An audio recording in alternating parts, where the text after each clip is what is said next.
오늘 우리가 함께 볼 하나님의 말씀은 신명기 4장 23절부터 24절까지 말씀입니다.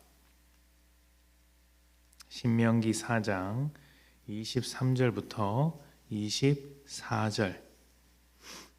신명기 4장 23절부터 24절까지 말씀을 제가 봉독하겠습니다. 너희는 스스로 삼가 너희의 하나님 여호와께서 너희와 세우신 언약을 잊지 말고 내 하나님 여호와께서 금하신 어떤 형상의 우상도 조각하지 말라. 내 하나님 여호와는 소멸하는 불이시요 질투하시는 하나님이시니라. 아멘.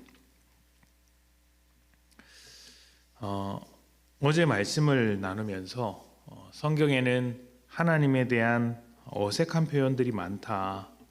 그것은 모두 하나님의 일하심을 설명하기 위한 것이었다라는 말씀을 드렸는데 그 중 하나가 질투하시는 하나님이라는 표현이었습니다. 그 말씀이 오늘 나오게 되었는데요. 질투는 사랑의 관계가 어긋났을 때 나오는 감정입니다. 그리고 길이 어긋나서 방황하는 모습, 방탕한 삶을 볼 때도 우리는 질투하게 됩니다. 이렇게 사랑하는 대상이 그렇게 해서는 안 된다고 화를 내게 되죠. 이렇게 질투라는 표현을 써가면서 우리를 향한 하나님의 사랑을 소개하는데 이 말씀이 가나안 땅 앞에 두고 하나님께서 이스라엘 백성에게 보여주신 마음이기도 합니다.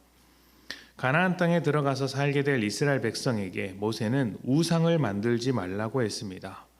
우리가 읽지는 않았지만 15절과 16절에 보면 우상을 만들지 말라고 하는 이유가 나오는데 먼저 하나님은 형상이 없으시기 때문이고 다음으로는 자기를 위해 우상을 만드는 것이야말로 쓸데없는 일이기 때문입니다. 사람들이 우상을 만드는 이유에 대해서 성경은 탐욕이라고 못 받고 있습니다. 탐욕은 하나님의 빈자리로 인해 생겨난 마음의 공허함을 채우는 일이라고 할 수 있는데 그렇기 때문에 탐욕에 빠지면 끝이 없습니다. 하나님의 빈자리는 감당할 수 없는 크기를 가지고 있기 때문에 아무리 채워 넣어도 채워지지 않는 그 탐욕으로 인해서 괴로워질 뿐이죠. 간단하게 예를 들어 보면 돈에 관해서 사람들이 탐욕을 할 때가 많이 있습니다. 그런데 돈이 과연 우리의 마음을 채워줄까요? 행복하게 만들어주는 것이겠습니까? 돈이 없이 살아가는 입장에서는 돈을 가지면 행복해질 것 같지만 절대로 그렇지 않습니다. 부자 중에서 행복한 사람이 그렇게 많지 않습니다. 물론 가난한 사람 중에서도 행복한 사람이 많지 않습니다. 왜인 줄 아십니까? 자족하는 마음이 없기 때문입니다. 만나서 이야기를 해보면 부자를 만나서도 그렇고 가난한 자를 만나서도 그렇고 똑같이 하는 말이 있습니다. 둘 다 돈이 부족하다고 이야기를 합니다. 부자도 돈이 부족하고 가난한 자도 돈이 부족하다고 합니다.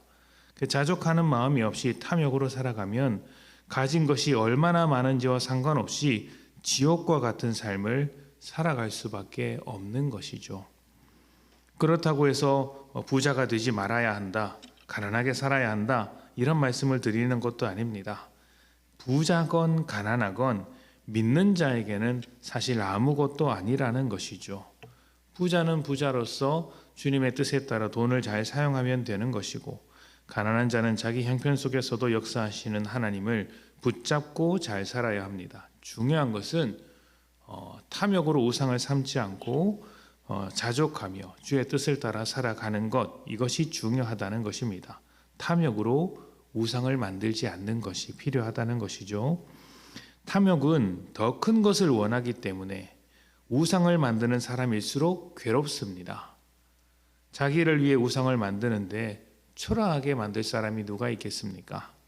더 화려하고 더 큰 것을 만들려고 합니다. 처음에는 돌을 주워다가 만들고 그 다음에는 절벽에 올라가서 돌을 깎고 그 다음에는 금을 캐서 그 금으로 우상을 만드는 것이죠. 게다가 우상을 만들어 두면 우상이 있는 그곳은 거룩하다고 해서 우상을 모시는 신전도 만듭니다. 그것도 굉장히 크고 화려하게 만들죠. 사람이 가지고 있는 탐욕의 크기만큼 화려하게 만들어 두는 것입니다. 하나님께서 자기 형상을 만들지 말고 우상을 만들지 말라고 말씀하신 것은 우상과 경쟁하기 때문이 아닙니다. 사람이 하나님의 형상이기 때문입니다. 이미 하나님과 사람은 특별한 관계이기 때문에 하나님을 위해서 만들어질 신상 같은 건 없습니다. 필요가 없죠. 우상을 만드느라 고생할 필요도 없습니다. 서로를 바라보면 하나님을 볼 수 있기 때문이죠. 우리에게 필요한 것은 우리가 하나님의 형상이라는 것을 기억하며 하나님과 복되게 살아가는 것입니다. 그것이 하나님의 마음이죠. 그래서 가나안 땅에 들어가는 이 순간에 우상을 만들지 말고 그들이 해야 할 것은 한 가지, 하나님을 잊지 말고 하나님의 말씀대로 살아가는 것입니다. 하나님의 형상답게 복된 삶을 살아가는 것이죠. 세상은 우상으로 가득합니다.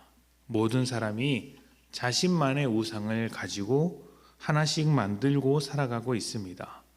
탐욕으로 만들어진 세상이기 때문에, 탐욕으로 채워진 세상이기 때문에 누구나 우상을 쫓아갑니다. 만약 우리가 하나님의 자녀, 하나님의 형상인 것을 잃어버린다면 하나님께서 주신 것들에 대해서 자족하는 마음을 가질 수 없고 감사하는 마음도 없을 것입니다. 세상과 같이 탐욕에 빠져 자족하지 못하고 우상만 만들게 될 것입니다. 그렇다면 지옥에 빠져 살아가는 것과 다를 바 없습니다. 무소유를 말씀드리거나 청빈해야 한다라고 말씀을 드리는 것이 아닙니다. 우리의 중심에 무엇이 있느냐 하는 것이죠. 우리 중심에 하나님의 말씀이 살아있어서 우상으로 살지 않고 탐욕에 빠지지 않는 참된 하나님의 형상으로 살아가시기를 축복합니다. 함께 기도하겠습니다.